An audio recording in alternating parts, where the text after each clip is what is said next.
That was a long video to make. Gee, I wonder what my warm and loving fans have to say about my new video that will not awake any kind of controversy whatsoever. Let's see.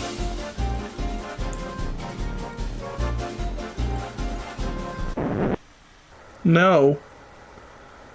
They love my videos, right? It's just color. It's just color! And that's why I stopped making videos. Nah, I'm just kidding. I just was kind of busy.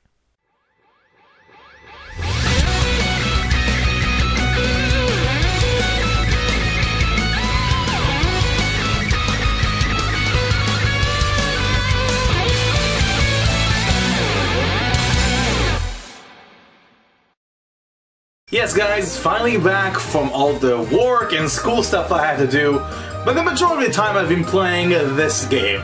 This right here, Pokemon Y, and I'll give you a very quick review of it. It's amazing, I love it, I love it, I love it. Maybe not for the same reason that everyone else does, because frankly the story of the game is not really that great. But I don't play Pokemon for the story, I play for the gameplay. And this is really the game that finally, I think, set Pokemon in stone. It is one of the best RPGs of all time. But enough about that. Each generation of Pokemon, obviously, you get a barrage of new creatures to collect. And there are a lot of Pokemon out there that you think you see a specific Pokemon and you think to yourself, oh, it must be this one type. But then you find out it's the other type. And after that overwhelming positive reception of my last top 10, I'm gonna make a new one. So join me fellas to the top 10 most confusing Pokemon types. You think of a better title than me, okay? Number 10. Okay, this entry is a bit of a stretch, but bear with me. You know what I liked about Pokemon X and Y? How it managed to retcon some of the older Pokemon to become fairy types. However, that wasn't the first time this happened. But it was Magnemite and Magneton who were the first Pokemon to ever be retconned. So I know what you're thinking. Do I have a problem with the Magnezone line being still electric? The answer is no. Perfect typing, as a matter of fact. So why are they on the list? Their ability. Think about it, you see those Pokemon float close to 100% of the time, and they don't have Levitate? That doesn't even begin to make sense. So Pokemon like Gengar, Electros, and Rotom Wash, who have legs, and you can clearly see them stand on the ground, have Levitate, but Magnezone doesn't? I think the ability it has are pretty decent, and I assume if it had Levitate, it would have avoided the biggest weakness it has, but it's still rather underwhelming when you think about it. I mean, if this is the ground right there, this is how Magnezone would actually fight. It can barely move. Good job, Game Freak. Good job. Just give it Levitate. Number 9. Now, the next one on the list, honestly, isn't really much of a gripe that I have, because honestly, I think its typing is okay already. But get this, you have Yanma, which is a really good dragonfly Pokemon, which I kinda liked in Gen 2. But get this, his evolution, Yanmega, oh, that thing looks sick! Yeah, I definitely love the design, it looks really cool. Wouldn't it be cool if it was Bug Dragon though? Ooh, now we're talking a Bug Dragon Pokemon. It will even eliminate that stupid 4-time weakness to Rock, and by gosh darn, we have so many Bug Flying Pokemon, it would have been amazing to have that one as a Bug Dragon Pokemon. Yeah, you'd have to make its ability Levitate, because obviously it uses its wings, but I would still would have liked it if it had smaller wings so it wouldn't be able to fly as much, just like Caesar in a way.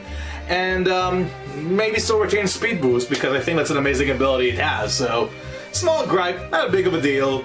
I still like Yanmega a lot, so that's why it's so low on the list. Number 8. You guys all know Misty from the Pokemon anime, right? What is her most famous Pokemon? No. Not really, no. No? Oh, you're not even trying right now. No, no. Go back. No. No. Of course, I'm talking about Psyduck. How can you forget about Psyduck and it going ay like Alpha from the Power Rangers with a slightly lower voice? That was pretty cool. But here's the thing. Psyduck. Now I know it's a duck, obviously, but the Psy part is short for Psychic. Why is it not a Psychic type?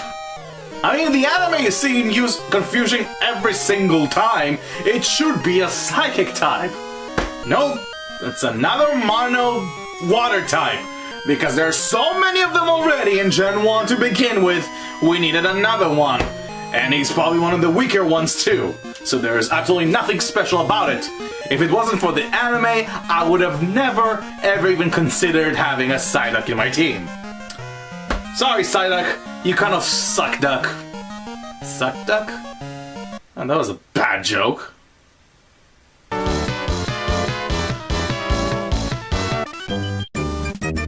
Number 7.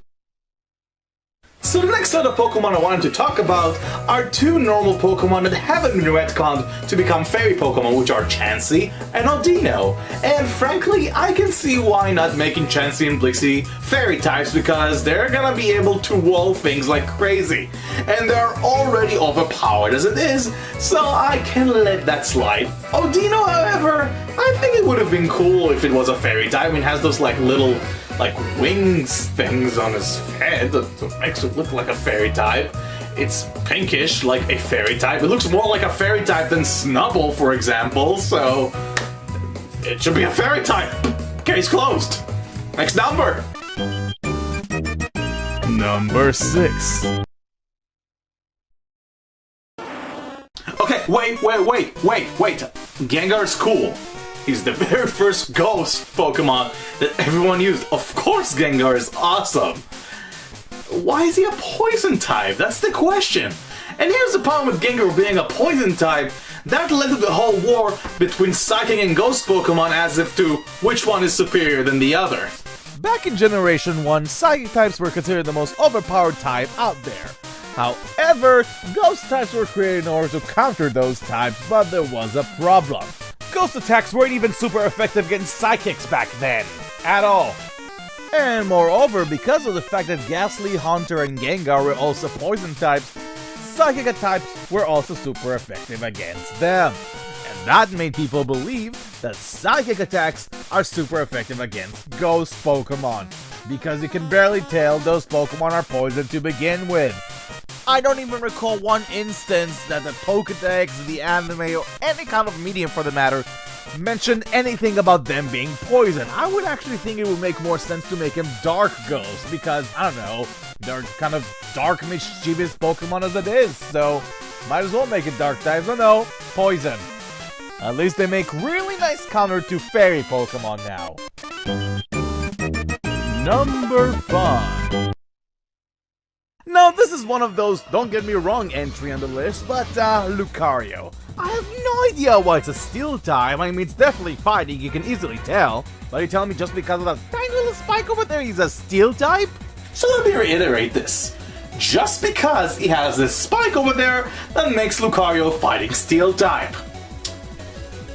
He already has frail defenses to begin with. Even a regular type attack can one-hit KO it.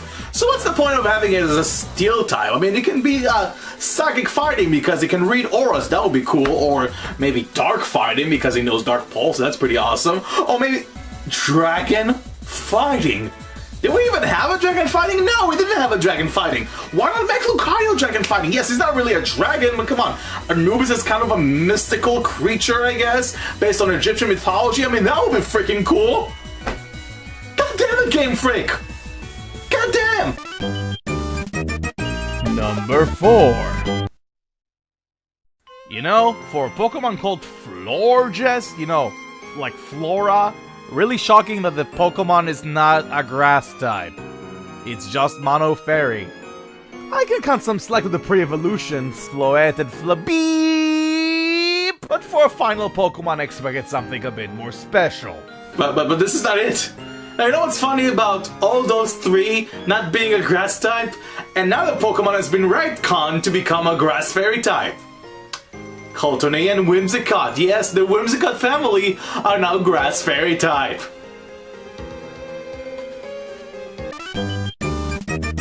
Number 3. Where do I even begin with this one? When Pokemon X and Y was first announced, I was very excited to see the 2 lead legendaries, Xerneas and Yveltal. And then there was this one theory that I actually had on mind.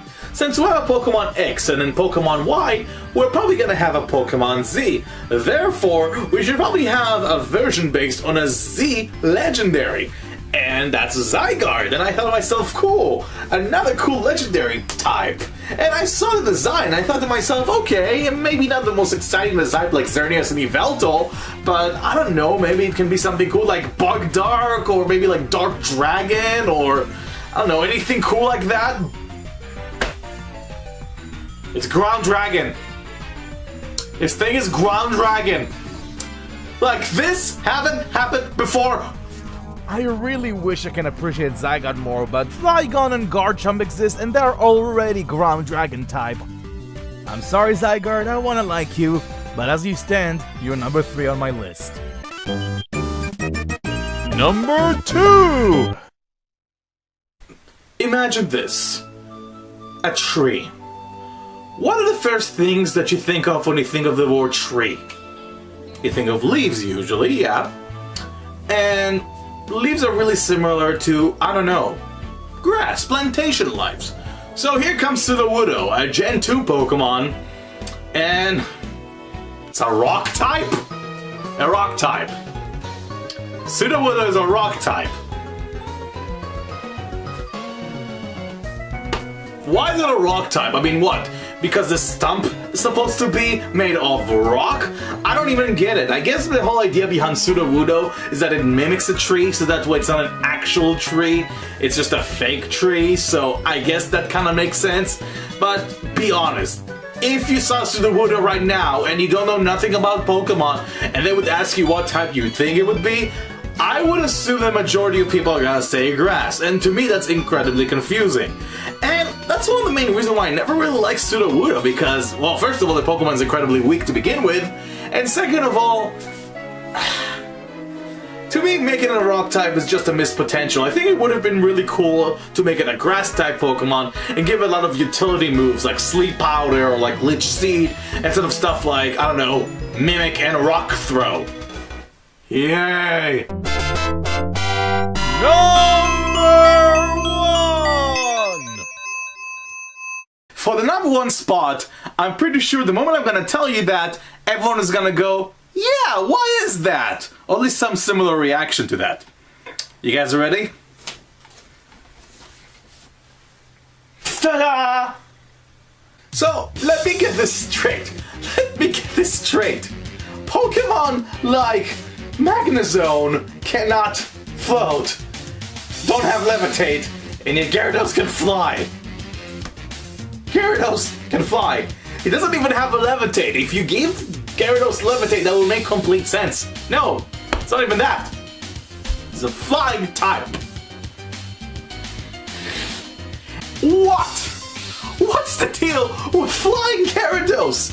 There are 2 better options for that, either Water Dragon or Water Dark, and thankfully, the Mega Evolution is Water Dark, which makes a whole lot more sense than Water Flying. Granted, Water Flying doesn't give it a whole lot of weaknesses, only 2, even though one of them is a Type 4 weakness, but still, I'm just baffled. And besides, after Gyarados, there are 2 other Pokemon that use the Water Flying idea to its fullest, but as for Gyarados, if I see that thing fly, I'll shoot it down.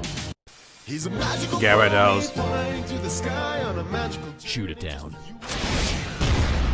Thank you very much for watching this video, guys, and I hope you're gonna like it a bit more than the last top 10.